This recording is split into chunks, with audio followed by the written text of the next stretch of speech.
Hi guys, so before I start the video, I would like to thank DKT and the entire team for inviting me and requesting me to make this video on a very interesting topic.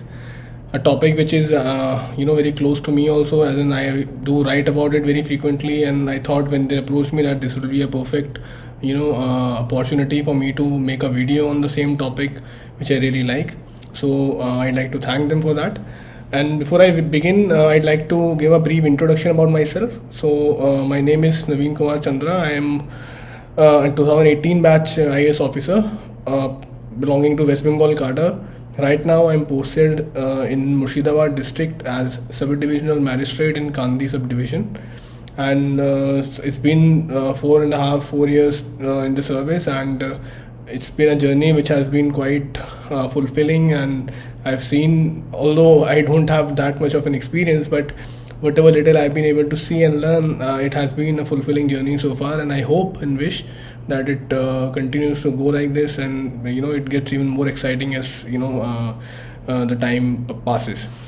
So I come from a middle class family from Ghaziabad. My father works in UP government. My mother used to teach. She still teaches, but now it's more of an hobby. I have two sisters who I grew up with. Both of them are younger to me. One of them is doctor, and another one is also preparing for UPSC, but she also teaches French freelance. And of course, I'm married. My wife works in the private sector. She right now is based out of Bangalore, but she travels for work a lot. And as far as my UPSC journey is concerned, it was basically for me not a decision which I took in haste. It was a decision which was taken after due consideration, because I was in IIT Roorkee for my graduation, and in Roorkee I had tried my hand at startups. I had tried my hand at internships. I have worked in the private sector for an internship, and I have also worked on a research project in college. I have worked in a startup of a senior, and then I also had a startup with my friends, which is very common in IITs. So I had an opportunity to explore a lot of things in the campus. So by the end of my degree, I had experienced quite a lot of things, and I knew that what I liked and what I liked better, perhaps, and what I liked less.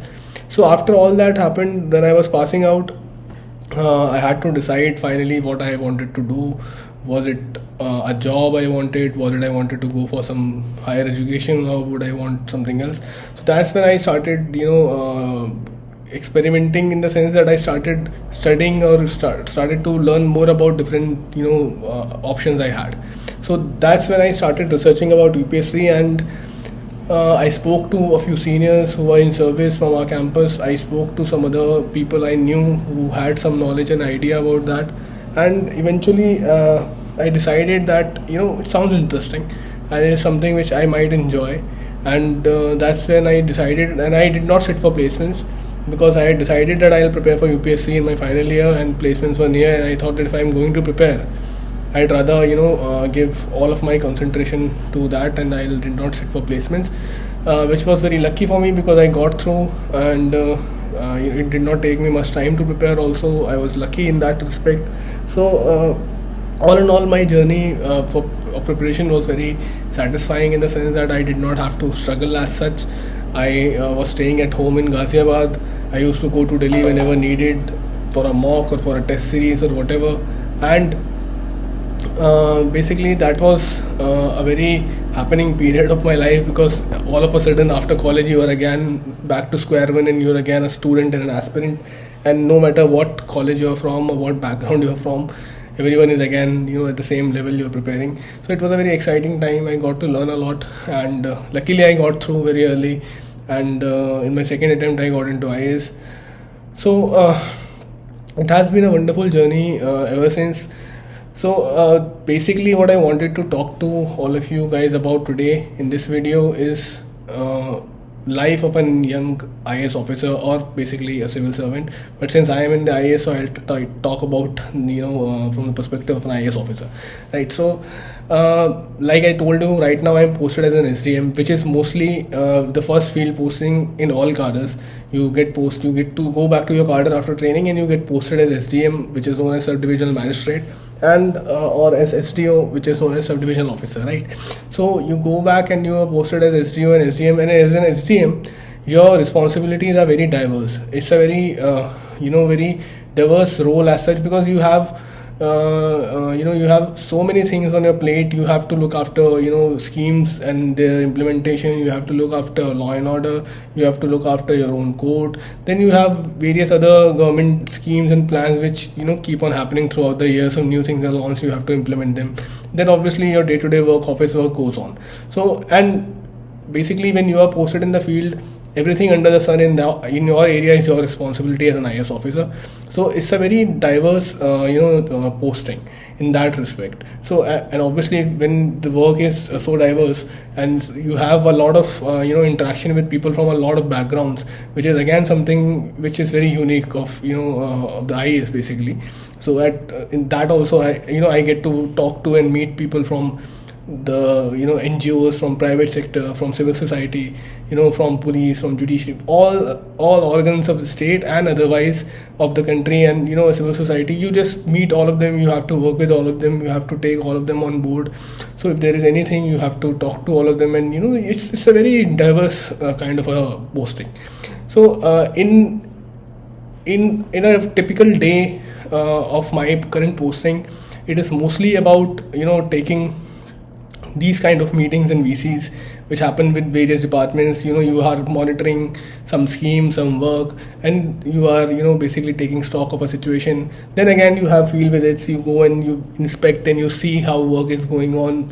It can be a scheme, it can be a construction work, it can be running of a midday meal, or it can be functioning of a school, anything. And you visit that and you try to see if it is running smoothly, or perhaps how it should be running.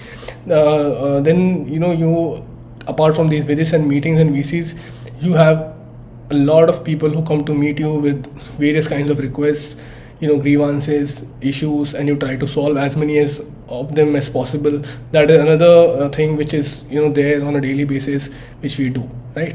So work-wise, a typical day would start at around 10, and it will end at around, it will depend, but it ends at around 6, 7, 7:30, 8. If there is a late VC, you never know, you are stuck in the office till very late. So that is how a typical day for me is goes.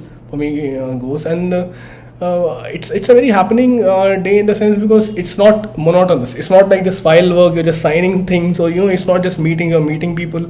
It's not just visits, you're just visiting. You do all of that, and it happens on a daily basis. Like, it's not like you will be stuck in meetings only for a complete day. It has never happened. Something or the other will be there, right? So work-wise, it's very challenging. It's very diverse, and because we are young, it's our first posting. So there are so many things that we have to figure out while we work. There's so many officers, so many various organs, and people are there who are much more experienced than us, who are working in that field for a lot of years. But then because of our service, because of our post, we are suddenly their senior, and they expect us to take decisions on things which perhaps require a lot more experience. But then that's what the service is about. You have to figure things out. People rely on your decision, people rely on your decision taking ability, and they rely on your leadership skills. So that is something again which is very tremendously different about the IAS. You get such an opportunity to lead and do certain things which perhaps is not even fathomable in any other sector or job. So again, it's a very nice thing for me to experience on a daily basis. Then another aspect of life of a young officer is obviously the personal life, right? So the personal life of an officer in the field, an IAS officer in the field, is very challenging, because like I said, when you are posted in field, the entire jurisdiction is basically dependent on you and your decision making and your availability to lead in a situation of crisis. And crisis will never come with a warning, right? It will just come, and if you're not there to deal with that situation right there and then, it is a problem. So leaves are always an issue. Then most of the people who are outsiders like me, I'm not from Bengal, I'm posted in Bengal, so my family stays in UP, and so they have to come whenever they can come. So it's a challenge that ways to have a balanced life. But then this is something which perhaps we always knew when we were entering service, and this is perhaps something which we chose, because this comes with the service. It's not something which is there only for me. It's there for most officers. Everyone is, everyone, ever since this service has been, this has been perhaps a sacrifice that you have to make for the service, that personal life will suffer a bit, because you don't have time for your family. You cannot visit your home as much if you are not from the same place or from the same state. Your parents are not there, they perhaps are in some other state. So that challenge is always there. But then again, that is part of the service, that is part of the job, right? So in certain situations when you face these things, it is important for you to do something which occupies you in your free time, in your personal time, in your me time, in your own time when you are at home alone, or perhaps you live alone or whatever. So in those situations, it is very important for officers, specifically young officers, that I've seen also in my small service. It's very important to inculcate, or you just have some nice habits. Start reading. If you don't read, just pick any book and you start reading, and you develop that habit, because that will help you a lot in your free time. It will keep the negative emotions away, it will keep the negative thoughts away. If not that, you can write, you can paint, you can sketch, you can do all these things in your free time. And actually it's more like you have to do all these things in your free time, because otherwise it's very challenging, it's very tough. Because these things actually keep your brain busy, it keeps you busy, it allows you to not think about work when you are at home. Anyway, you are at office all the time, and if you are at home and thinking about work only, so it's just not healthy. So these things also help you there. So in a way, having these hobbies, learning new things, taking up new courses all the time, trying to just grasp knowledge and wisdom from whatever source you can, is something which I feel is a huge part of the life of any young officer. Definitely it's part of mine. I just try to read as many books as possible. I write and I sketch and I paint.